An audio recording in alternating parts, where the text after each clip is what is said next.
welcome to the Art of the Hieros Gamos podcast.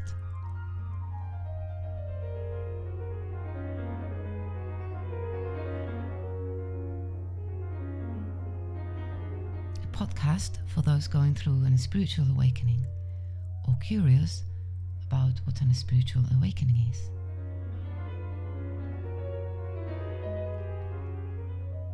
I don't have all the answers, but I have the answers that have worked for me. Ultimately, though, the wisdom lies within yourself. If you like what you hear, please like, subscribe, and now let's just get started. Today, I'm following up on my short introduction to my new series, Spirituality for Beginners. And today, what I want to tackle is the subject of, since we talked about what a spiritual awakening was, some people might be wondering, but why would I need a spiritual awakening? Because, I'm fine. I'm pretty happy. I have a comfortable life. Why would I want to do any of that weird stuff? And the short answer is that a spiritual awakening can lead and will lead to a superior way of living, offering fulfillment, peace, and a fearless stance in life. Now, chances are that if you're listening to this, you will have possibly contemplated this idea. You may have felt something that makes you question and wonder, is there another way of living? And yes, of course, indeed, there is another way of living. There is a better way of living. So we'll look into that in a minute. In the comment section, I would love for you to drop a line or two and share where you are in your journey of self-discovery. It would be really interesting for me to read your experiences. And as this community grows, it would be so helpful for everybody. So for someone who is somehow spiritually awakened, and I'm talking about myself, what have I noticed that has changed in my life? And let me tell you that I consider myself to be fairly spiritually awake, but of course there are so many layers to this, and I intend to continue to evolve and to grow. I don't know if there's a limit. I mean that as humans, we might possibly have certain limitations. I don't know if one day you'll go like, okay, that's it. As awakened as I can be. But regardless, I've discovered who I am, and I continue to cultivate this wisdom every single day. This and the spiritual awakening is a gradual process, much of which happens without you actually knowing that it's happening. But then, of course, it's going to be different for everybody. But in short, the short answer to why you want to go through a spiritual awakening is, simply put, because there is a superior way of living. One in which you experience a superior kind of happiness, where everything is way more fulfilling. Everything is more in accordance to your soul, and therefore it's richer, it's more powerful, and actually is embedded with that kind of peace and with a quality of fearlessness. And I think we're all deserving of this. I think our souls are these. And so this is a short answer.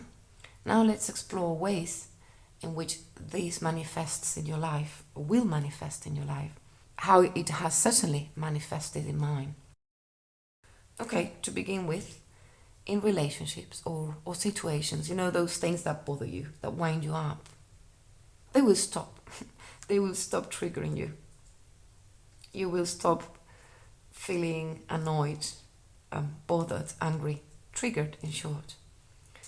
In other words, most negative emotions will be ready to leave your life. Will they all be gone forever? Well, maybe not, but regardless, you will get so skilled at learning how to remain uninfluenced by them. And certainly the more you progress and advance in your particular path, the less and less they will trigger you. You will notice this at the beginning, from the smallest to the largest. You will see how the smallest little things to begin with, they will just stop having an impact on you. And they will go for good. They really will eventually. And as you progress, from the small to the most important, so to speak, because you will go through stages, you will also notice how emotionally charged relationships that used to trigger you so deeply will start to have less and less of an impact, to the point that you really will stop feeling triggered by it. So yeah, relationships where the emotional content is really strong, situations that used to trigger you too, this all gonna lose its impact. Isn't that really good? Isn't that something we would all like to have, to stop having the drama? Although I have to say, there may be some resistance to let go of that, because deep down our ego loves a drama. It's an opportunity to feel noticed, to feel seen. But as you go through the cycle many times, you realize that this is really not the way.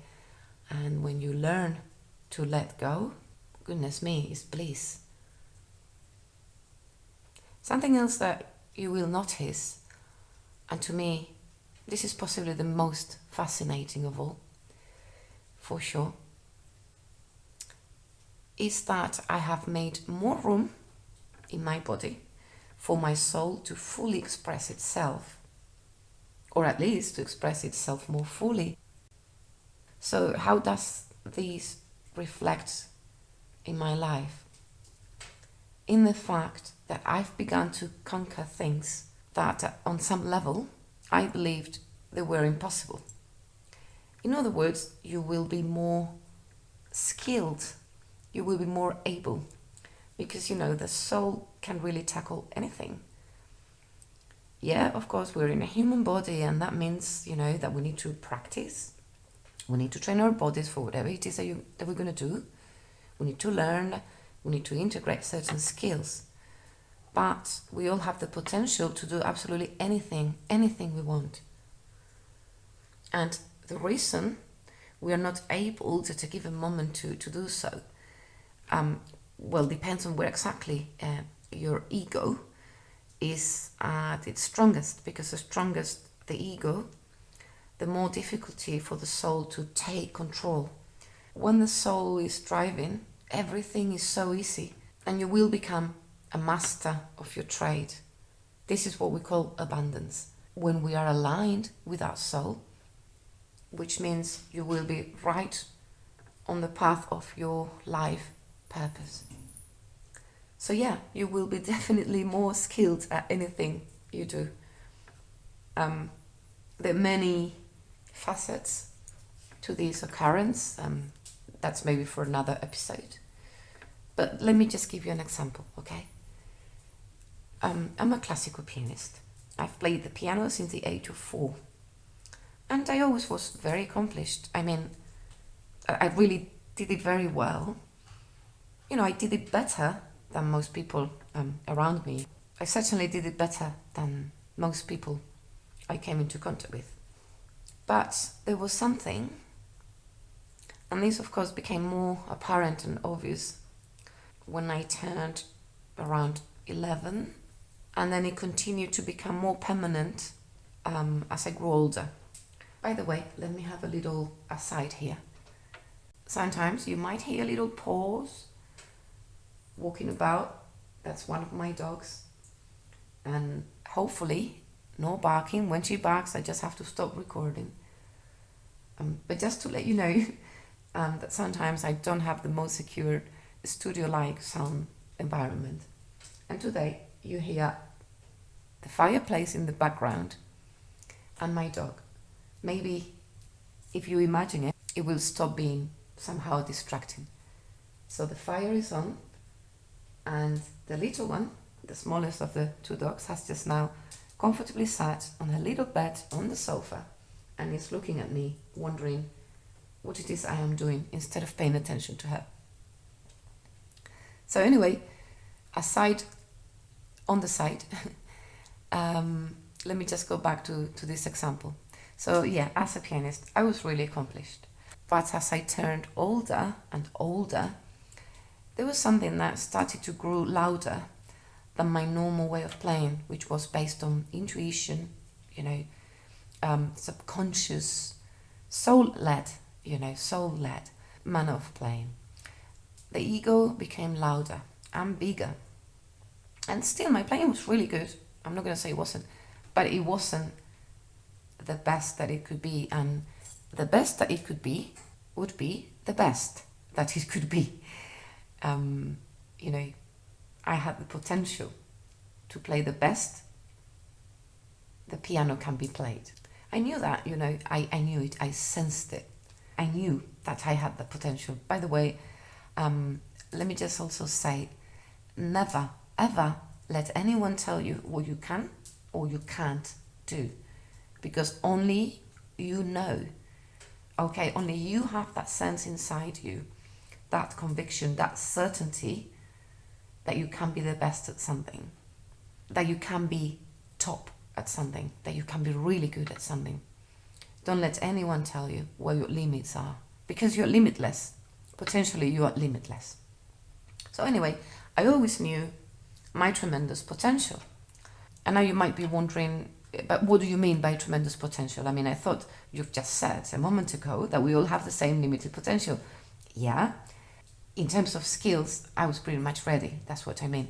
I had played the piano for many years, and my subconscious, my soul, knew exactly what it had to do, how to lead my body to play as I had been training to play for years. So in other words, I wanted to play as I knew I could play, as no one else knew I could play, but my ego told me so many things that were destructive. And indeed, something was missing. Very simply put, what was missing was the very permission I had to give to my soul to shine, and which I had blocked. And we all do that unconsciously. This is so very unconscious. Although I could sense it. For many years, I worked so hard, and I could sense that every time I played, I felt as though I had to ask for permission. I couldn't explain who I was asking permission for, but now it's clear. I was asking my ego for permission to let my soul shine. How twisted is that? But yet, I never rested, I never gave up, I never stopped doing my work, despite the fact that I knew so many eyes were on me. And I kept doing the work. I was probably the person in the conservatoire that practiced the most hours. And yet, this wasn't reflecting. There was my soul pushing against the tide, feeling judged, but just continuing anyway, because I knew that I was investing in the very long term. And I had to have a pause in my playing for various reasons, one of them being the very dark night of the soul, so to speak, that I had to go through. But what happened is, this so-called spiritual awakening, just like that, without much practice, I am now transitioning from a pianist who didn't quite get it right to playing in the most technically and expressively accomplished way there is. I know that I have the authority to say this, and really nobody's going to sway me in my convictions. I know this for a fact. And so now that I'm back to my work, to my practice, I can see how everything has magically changed. Now I have to tune in my body. Some muscles that I haven't been using have to grow strong. My stamina has to come back to where it used to be, and so on and so on. But I know I've seen it, I've done it. It's something that I continue to work on, but I know that I've made it. I can play the piano as I always wanted to. And why? Because I have allowed my soul to take control, and you can do this too. So if there's anything that you're going to remember from this episode, let it be this. You can be anything that you want. You can do anything. You are powerful. Your soul is. You just have to find a way to let your soul come to the surface. So it's only when you give permission to your essence, to take control, to drive, to get rid of the ego. And these could, of course, apply to anything, your cooking, your professional activity, whatever it is that you're involved in. You can be a master at it. Another thing that's going to change in your life after a spiritual awakening is that you will start to get rid of your fears to the point where you'll be fearless. Nothing will daunt you. Nothing will scare you away. We all have fears, whether we know it or not, we all. And there's definitely one kind of fear that we all have invariably. We all do. And in most cases, I would say in all cases, we don't even know that we do. And this is the fear of abandonment. These I discuss in some of my other episodes, and I will continue to do so. But let's just say in the so-called collective unconscious, if you want to use these terms, we all fear abandonment. It's something that it's part of us as humans, but it's something that should not be there and connects with another central idea of mine, which is that of the ego acting as a virus in our consciousness software. That kind of fear, in my opinion, is the hardest to disappear, and that one is central to the twin flame journey thing. But we all have traumas from this lifetime, because that fear of abandonment, to me, as I said, it's not from this lifetime. It's something bigger, way bigger than that. But our traumas from this lifetime, which might resonate with past traumas, but anyway, they are there in our lives. Some we are aware of, some we are not, and they control us in many ways. And as your soul takes more presence within you, it also becomes easier to let go of fear, to the point where you're fearless. I really mean that. So imagine a life where you're not afraid of dying, where you're not afraid of other people you love dying, where you're not scared to do anything at all. And this is not to say that you stop being cautious. Your inner voice guides you anyway. When it's time for you to go, you will go. And when it's time for you to stay, your inner compass, it's not going to guide you to do something which is going to harm you. You will sense it. And you will get more and more skilled, at sensing directions from your inner compass. So I don't mean fearlessly to the point of irresponsibility. No, I mean, you know where your limits are, and you know where those limits are coming from the ego mind. And then you just stop being afraid. So imagine a life where you're not afraid of death, and you're not scared of things that on a day-to-day basis limit you. Those things may be obvious, may be apparent, others you won't even know they're there. But you will know when they stop being there. And you will know as you go through the process, you will see them disintegrating. You will see them disappearing. So something else that's going to change in you when you go through your awakening is that your psychic abilities are going to increase. And this is not going to happen unless or until you're ready to welcome them and to see them and to implement them. You will be more open and receptive to signs from the universe. The universe is sending us, the universe or your higher self or your own spirit, however you want to call it, let's just use the term universe, it's sending you signs all the time. It really is, but if we don't know about it, we are not looking. And it's so fun in a way. It's like an interactive game where, let's say you take a path, and then bam, the universe tells you by means of signs of many different types where you are on the right path or not, and it will be, direct you, putting you back on track if you ever divert. And you will also develop your power to, let's say, manifest, to be magical in many ways.